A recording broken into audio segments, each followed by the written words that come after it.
Good evening and a very warm welcome to First Issues. It seems as though it's every other day we are told of the importance of transforming our economy into a more knowledge-based one, about becoming more producers as opposed to consumers of goods and technology, and of the importance of innovation in helping us compete on the international stage.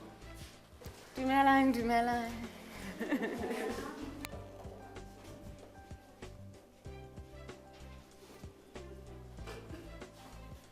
To do this, we need to be raising and teaching a generation of brave, problem-solving, and yes, innovative young children.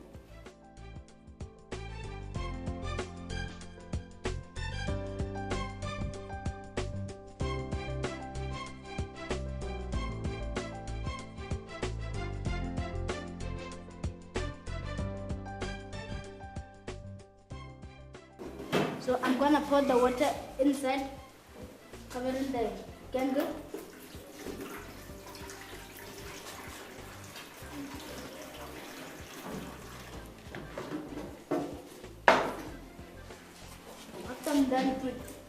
After I'm done pouring the water inside, I'm going to take this glass and cover the candle with it, and wait and we observe.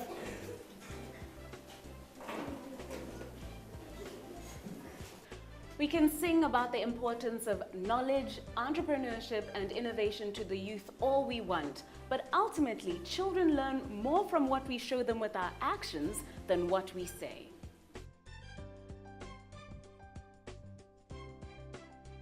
When we buy electronic gadgets for boys and not for girls, when young boys are handed the driving wheel of a car and not their sisters, when young men are engaged and encouraged on matters of enterprise and young women are left at home.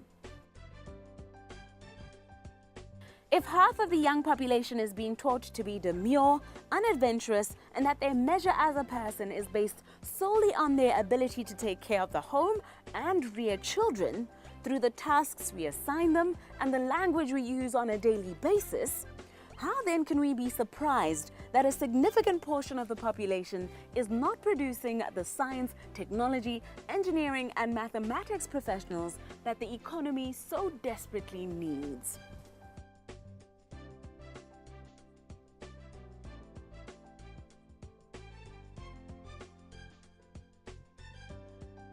A recent meeting attended by representatives from the Southern African Development Community, SADC, the Communications Regulators Association of Southern Africa, CRASA, the Ministry of Transport and Communications, the Ministry of Basic Education, and Boikhutso Primary School at the Tsholofelo Community Hall in Gaborone to honor the International Girls in ICT Day, raised and looked to address such pertinent questions.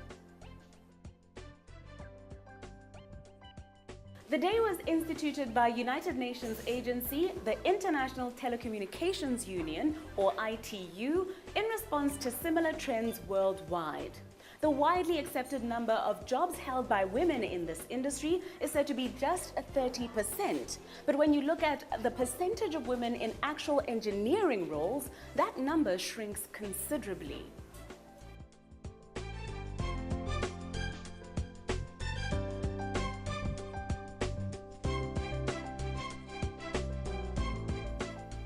At both Facebook and Google, women are said to make up around a third of the company's payroll, but only 16% of technical jobs at Facebook and 18% at Google are held by female engineers. At Twitter, it's only 10%. These figures are the norm across the industry. In Europe, only 7% of engineering jobs are held by women. The Assistant Minister in the Ministry of Basic Education, Mwisiraelo, made it very clear that they fully understand the importance of encouraging the participation of young girls in science, technology, engineering, and mathematics, the so-called STEM subjects that drive the ICT sector, and said they were therefore very much behind the objectives of the day. The celebration of girls in ICT Day, that is this day, is predicated upon a desire to correct anomalies, a desire to correct injustices emanating from past cultural practices which left girls and women disempowered, left them poor, left them weak, and left them marginalized. Not only is there an appreciation of the need for more inclusion of girls in the ICT sector, but the Senior Program Officer for Communications and ICT at SADC, Mrs. Cecilia Mamelodi Onyadile, made it clear that concrete steps in terms of policy in this regard have been taken in this part of the world. Mirroring recent efforts undertaken by Sheryl Sandberg, Facebook's Chief Operating Officer, and Girls Who Code, a non-profit tech group, to close the gender gap by reaching young children through the national education system. To get the girl child interested in the sciences is to try and portray the science as an option for the girls. I think most young girls are growing up without having the engineering courses as an option because they're mostly dominated by men. But I think what you need to try and do, and by exposing them to some of these issues, is to try and show the young children that engineering is an option. Engineering is doable. Computer science is an option. Computer science is doable, and it can also be done by little girls like the little boys as well. So it's actually exposing them, but also empowering them and getting them to be confident enough to take up these courses. What impediments have been identified with regards to girls' access and related interest in ICT? The first subject is the perception. Science is tough, maths is tough, engineering is for the boys. The girls tend to do the more softer programs, qualifications when they get to university. But however, over the years, it has been changing. And over and above that, when you go out into rural Botswana, we have brilliant girls out there, but because of the social, cultural, norms, where we've seen children dropping out, looking after children, some dropping out due to pregnancy, because it's still quite an issue that we are not going to shy away from. And this is a girl who was capable, but due to challenges that she's faced along the way, she's had to fall off, and at a later point, she'll come back into the classroom.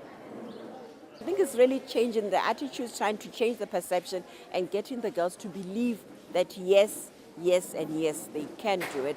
Yes, yes, and yes, they can become engineers. They can become leaders in ICT. But it's also to point out that ICT is not just working for a telecommunications company. ICT is being an ICT teacher. So we're not trying to limit the opportunities by expanding the horizon. You can do ICT in farming.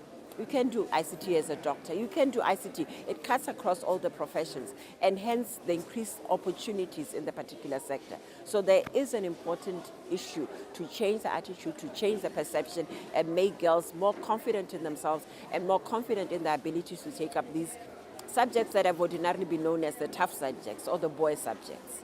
The opportunities are not there. The opportunities are not really articulated to the kids. Some of us, when you grew up, it was either you become a teacher or a nurse as a girl. But nowadays, girls are looking out to say, no, I can become a CEO of BTC, for instance, or CEO of Orange.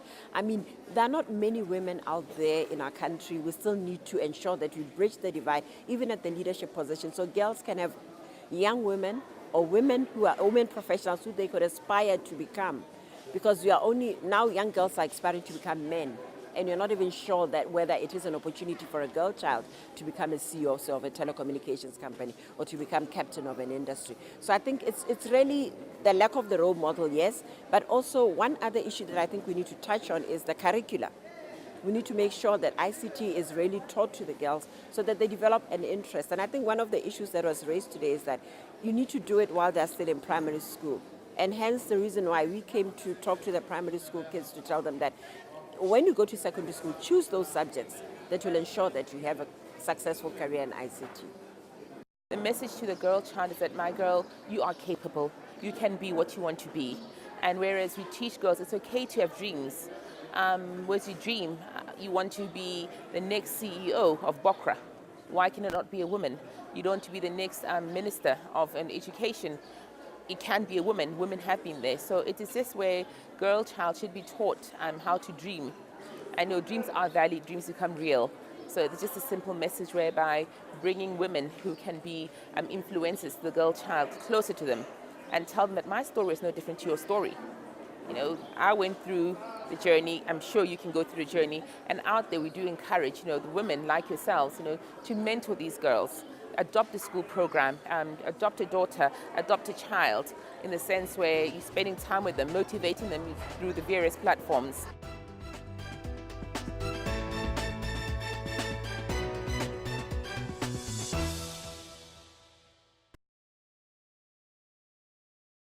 Bridget Lindsay of the Communications Regulators Association of Southern Africa, CRASA, also shared their observations as to the impediments facing girls in terms of access to ICTs. There is a gap between the access to technology between the boy child and the girl child. And this starts within the households. Even when they are so young, you'll find that the boy child has got so much access to the little gadgets, while for the girl, there's a little bit of a difference even in terms of what we buy for our girl child, even in the households, and what we buy for the boys. And even when they are growing up, you'll find that this barrier in terms of access to technology, the gap so clear in terms of how successful a boy might become in terms of becoming an innovator, bringing in new technologies, than for a girl child. The other barrier that we have also noted as regulators is the content which is available, especially on the internet, to the girl child. And even the content which is available, let's say for the gaming, you'll find that the content which is available is more attractive for the boy child than for the girl child. So as a regulator, we see that in terms of content development, we need to focus and see how we can achieve this balance to ensure that content which is available to both the boy child and the girl child is attractive to both sexes. And even when we come to the access in terms of the technologies, even the girl child should have equal access to technologies at earlier stage, just like for the boy child. Our discussion would not be complete if we did not hear from the VIPs of the day's event, which of course are the young girls for whom all these efforts are being made. They tell us how they see things from their perspective. We are not too shy. We like the subject, we read, we revise, we calculate, we learn new things. Some people, they don't know that science, maths, they have many jobs. If you have science and maths, you can have your own job. Others want to be a pilot, let me say a teacher, but they say that being a doctor is challenging. They have an attitude towards it. They hear others say the subject is too difficult. Others don't actually like science. They don't believe science can make a living. They think languages are best. They must be motivated about the subject. They must be told that the subject, if you do them, you may have any career you want. You won't struggle to find a job. You have great things that you can do when you have science and maths. They should stop having an attitude towards every subject.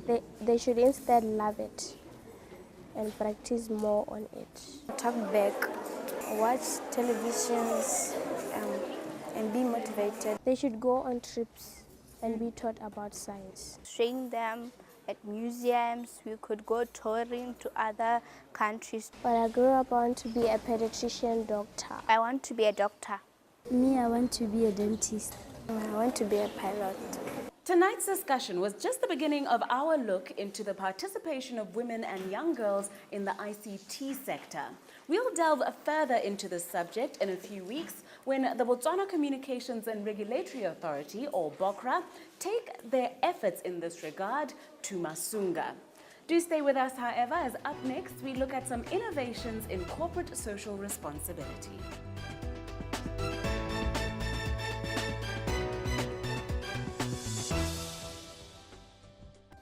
Thank you for staying with us. The Financial Times defines corporate social responsibility, or CSR, as a business approach that contributes to sustainable development through social, economic, and environmental benefits for all stakeholders, but admits that CSR is a concept that has many definitions and practices. It is a practice that has come a very long way from when businesses used to simply donate funds to the underprivileged out of sympathy, and little to no thought was given to reputation, empowerment, sustainability, markets, and so forth. Nowadays, community needs are better identified and more innovatively addressed. Strategy has been applied to charity, as exemplified by the collaboration between vehicle financiers Wesbank Botswana and the Matieng Flying Club Trust on what is now the hugely successful regional showpiece, the Wesbank International Air Show. This case study that we offer tonight not only offers one of the biggest tourism or entertainment events on the local calendar, but offers the entities involved new capabilities or access to markets aligned with their long-term business strategy, as well as generating measurable social impact and a financial return. Henty de Vet of Matieng Flying Club Trust tells us how the initiative came about. Matieng Flying Club Trust is actually a number of enthusiastic aviators that got together in and round about Gaborone. The nucleus and the founder members are 6 in number, and we've got a few other members that have since joined. And that was, the whole idea was really to create awareness for general aviation in Botswana. And we got together and say, Botswana hasn't got an air show, so let's have an air show. If not, why not? So we started off from humble beginnings. I think the first air show were also very able local participants, but then we soon realized that this thing has got bigger potential. And we started contracting mostly aerobatic pilots involved in aerobatics and air shows, mainly in South Africa. And so it grew. So this year we are very happy to have the 6th annual Botswana International Air Show at Matieng, and we are very, very excited. How does the community of Rasesa benefit? Have the proceeds supported maybe other charitable? Oh yes, very much so, as you are aware, and on show day we will be handing over formally the proceeds. It's in excess of about 200,000 pula that we are donating to proceeds. The beneficiaries this year will be the Lady Kama Charitable Trust, the Sir Ketumele Masire Foundation, the Motswedi Center in Rasarura for handicapped persons, and then the Muchudi Resources Center for the blind. That will be equally sharing the 200,000 pula, which is the net proceeds after everything has been paid out of donations, hiring of VIP tents, entrance tickets, and so on. So we are very, very happy that the public and the spectators of Botswana have contributed generously to this worthy cause. How do you identify these beneficiaries? I think in particular, you know, you've got the annual report of, in particular, I'm talking to the Sir Ketumele Masire Foundation, where it's been reported how the funds in that foundation is benefiting mainly the youth. We know the worthy cause of the Lady Kama Charitable Trust. And then here in Rasarura, it's very tangible. The 2 institutions that we support resides next to each other, and they are busy with developments and there for those 2 institutions. And in particular, the Center for the Motswedi Rehabilitation Center, you can see the items like wheelchairs and educational and therapeutic equipment that's being purchased with these sort of these donations. Do you work with the same beneficiaries every year, or do? So far, we have worked only with those institutions, and the reason for so, we wanted to, because people from all over Botswana comes to support the air show. So we have elected to make a distribution by two national charities and 2 local charities. But from time to time, we are approached, and we will consider that in due course. But, you know, we are of the view that rather concentrate and make something, a significant contribution, than to dish out small amounts to all sorts of organizations. What's in store that's maybe a little different this year at the air show? Well, there is a surprise or two. I wouldn't like to elaborate too much, but in all, and I think a Botswana favorite this year, our dear friend Nigel Hopkins, with his daring aerobatics, will be here. Will be back at Rasesa on the 27th of May, and him alone is somebody to see, and I would urge the public and the spectators to come and see Nigel Hopkins. He's at this very moment in China, participating in the international championship, and we would like to wish him all well. And we're looking forward to welcome him back to Rasesa. How exactly does the air show fit into Wesbank's strategy? Tsikane Sisingi joins the conversation to tell us what their motivations for funding the event were. We wanted to do something different, something that we will involve the community itself to give back to the community, something that will involve us spending a Saturday afternoon with our customers and the invited guests, experiencing the beauty of air shows.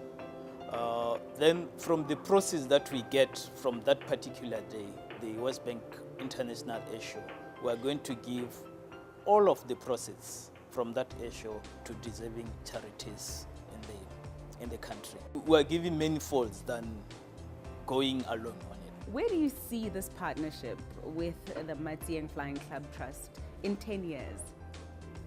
We've been involved with this air show for the past, this is the 3rd year now. I can tell you that it has grown in leap and bounds in each year that we were involved. In 10 years, I think it will be one of the largest air shows in the world, not Africa this time.